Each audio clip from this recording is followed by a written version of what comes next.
What's going on, my broskiis? My name is Toadskii, back again, here to bring you guys yet another One Piece Treasure Cruise video, and today we have a brand new data download introducing the new treasure map characters that are arriving here for this Sugo Fest, debuting August 11. That is for part 1 of the Sugo Fest, and I know that a lot of people are going to be pretty perturbed by this, the fact that we just had the massive end of month batch with Izo, then Gear 5 Luffy and Momo, and now we're already getting a treasure map Sugo Fest, but it's just what happens, it's going to be the treasure map Sugo Fest of the month. It is what it is.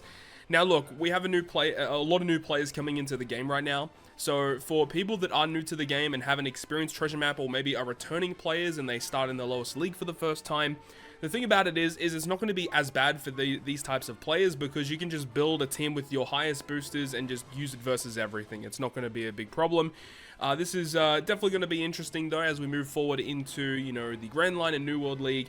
These are the characters that we want to get a hold of, and I don't think this was much of a surprise. Once we saw the silhouette and who we knew that the next treasure map boss was going to be, everyone predicted this was going to be the boosted list, and it makes a lot of sense. So we've got the 3 samurai that were alongside the baby Yamato when she was locked away during that anime episode, the flashback.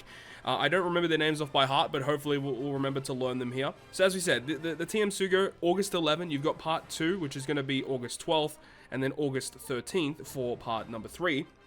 With the boosted list changing each time. We can only see 2 characters that are boosted alongside, so we can see part 1 gonna have the Carrot and Nami and Hina. So I'm gonna be pulling part 1, it looks like, because I don't have Carrot and Nami.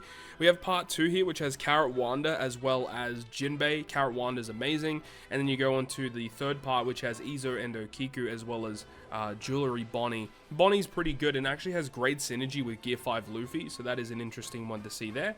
But let's go ahead and talk about each of these units in greater detail. So let's go ahead and have a look at the first character. This is the highest booster, by the way. We have Fugetsu Omusubi. Okay, it's going to be hard to remember all these characters, but this looks to be the highest boosted unit in the entire treasure map, so keep a lookout for this guy. He has the hunger potential ability, which... What the hell? Reduces hunger by 10. Yo, what? Oh my god. Hopefully there's not a lot of hunger in this event. This could be kind of crazy. That's nuts.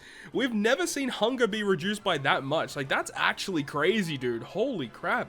Alright, that really took me by surprise.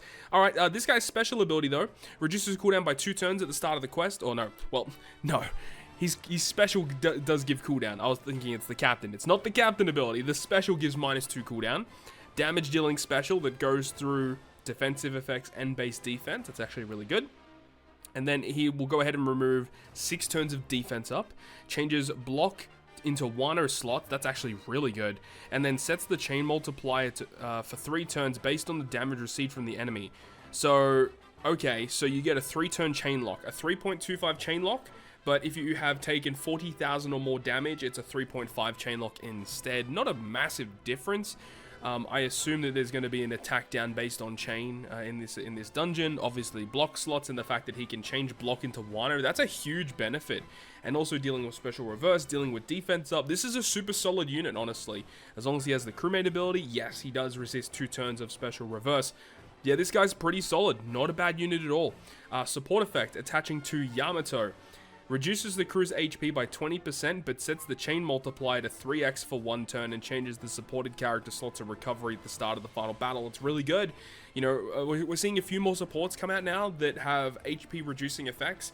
They're not the most useful supports ever, but sometimes you just need this very niche ability to cut your health when you reach the final stage, as it allows you to get around preemptives that stun you.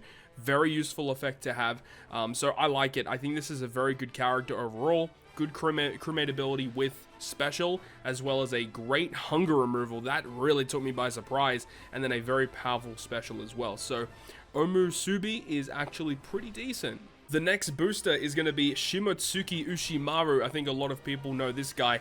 This is a cool looking character here. Does he also have it? Yeah, 10-turn removal of hunger. That's absurd. Alright, so let's go ahead and have a look and see what this guy has. So he's going to cut your crew's health by 20%, but then he does 60 times his attack and typeless damage that does the through defense effect. So that's really cool. He removes 6 turns of bind, changes adjacent slots into Wano, but that doesn't go through block slots. And if the crew has an orb boost when you launch the special, further increase the orb boost by 0.25. and then boost Slasher and Free Spirit characters slot effects for 1 turn if you don't have the orb boost. Okay, so 2.25 orb boost. If you've taken 40k damage or more, it's a 2.5 orb boost.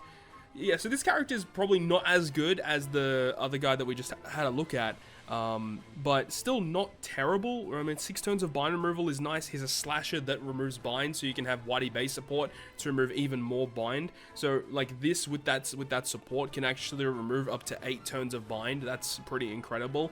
And then he does provide an orb boost, or he buffs the orb boost that you already have.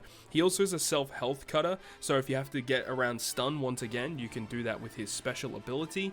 So yeah, okay, not an awful unit. He's okay. He is immune to stun himself. Okay, so we can pretty much assume at this point that stun is going to, play a key part in this upcoming treasure map. Makes a lot of sense. And there we go. Let's have a look at his support effect, attaching to Yamato once again. And once again, a 20% health cut, and then boosts the crew's slot effects by 1.75 for 1 turn, and a recovery slot to the supported unit at the start of the final battle. That is amazing, dude. Just a free 1.75 orb boost when you reach the final battle. This is incredible. This support's amazing. Like, if you're running those teams that are auto-farming content, having a support effect that can just give you a free 1.75 orb boost when you reach the last stage, that's so good. This is a really good support. I mean, I just want this character just for the support alone. Not a bad unit at all. Like, it's actually pretty solid. I mean, obviously they don't have rumble units, but rumble effects, but this guy's pretty good. And then the last guy is Uzuki Tempura, who is once again also slasher and free spirit like the other guys. Once again has the hunger removal as well, and his special ability does 60 times attack and typeless damage to all enemies, going through the same effects, removing 6 turns of paralysis this time, changes adjacent slots into Wano, and then boosts slasher and free spirit characters base attack for 1 turn based on the damage received, so you can get a maximum of 1000 if you just use the special. 40k damage or more is 1250, and then it says if the crew has a base attack boost when you launch the special, you can buff it by plus 300. That's not bad either. Base attack boosts aren't as valuable of boosts for the crew. You know, you've got the other guy who does an orb boost, and then the other guy which did whatever the hell he did. I can't remember off the top of my head. What did he do again? I can't actually remember. What did this guy do for a boost? Oh, he's the chain locking guy. That's right. Yeah, okay. Well, chain locking isn't always the most amazing either, but okay, I mean, it's fine. Base attack boost, they're not super common, I would say. So I guess it's not the worst thing ever. In terms of the crewmate ability, he removes 5 turns of blindness. That's pretty nice. You know, kind of niche, but it's okay. And then his support effect. So once again, attaching to Yamato, 20% health cut. Base attack boost for the crew, plus 500 for 1 turn. And you get a recovery slot at the start of the final battle, and the health cutting effect. I like it. I think all of these characters have very unique abilities that I think a lot of people want to get a hold of. Personally, I hope I get this guy the most. Obviously, I would love to get the highest booster for the map itself, but I think this guy is going to be the best one to have, because that support effect, just getting a free orb boost when you reach the last stage. There's going to be so many pieces of content where you just run a Yamato on the team just because of this support. That's amazing, dude. Such a good effect that we have here. So overall, I'm a pretty big fan of what they've done with these units. Really nice that Yamato finally receives a little bit of support, because she doesn't have a lot of good supports on herself. So I'm overall pretty much looking forward to this one. In terms of the structure here, we can see that, you know, the first one is a discounted pull, then you've got a trash step, and then you've got a guaranteed new character on the 3rd multi. That's pretty good. Personally, I'm just going to do 3, get 1 of the new units, hopefully more than that. We'll see if we get lucky. And that's pretty much it. You know, I don't really want to go too deep into a banner such as this because of all the gems that I spent in the recent Sugo Fest, the Super Sugo Fest stuff. So it's interesting nonetheless, seeing this brand new treasure map batch. I'll do 3 multis, see if we can get lucky, and then we can try and build some teams, and we'll have to wait and see when it gets officially revealed in terms of the boosted list and what the gimmicks of the bosses are.